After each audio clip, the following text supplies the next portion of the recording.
grįžau iš užsienio, ten pragyvenau ilgai ir po metų čia jau grįžus,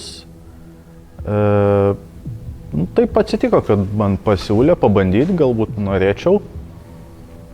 Ir taip apsisprendžiau, kad jo, norėčiau, nes aš grįžęs norėjau kažkokio tai darbo, kuris būtų artimesnis širdžiai ir daugiau būtų artimesnis prie meno. Ir taip atsidūriau čia.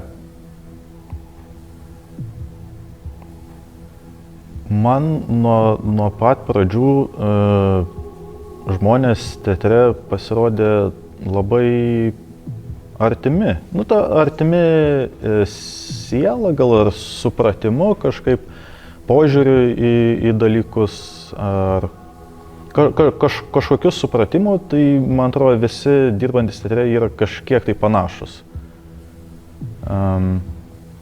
Galbūt tas pomėgis menui.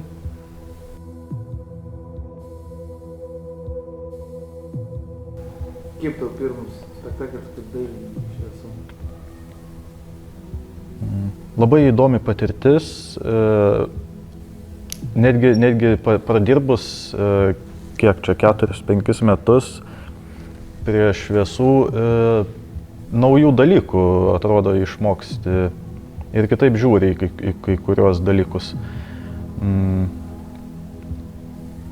Labai įdomu dirbti iš pajautimo, kada priemi sprendimą, pajutęs, kad tai atrodo gerai, tai pasiteisins, turint logiką ir ieškoti būtent tokių sprendimų.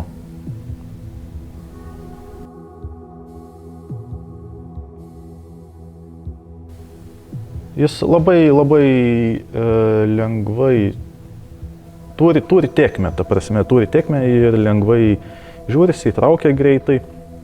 Geras tekstas parašytas ir visa šita pjesė, iš esmės, paremta yra ant vaidybos, aktorių darbo ir personažų sukūrimo.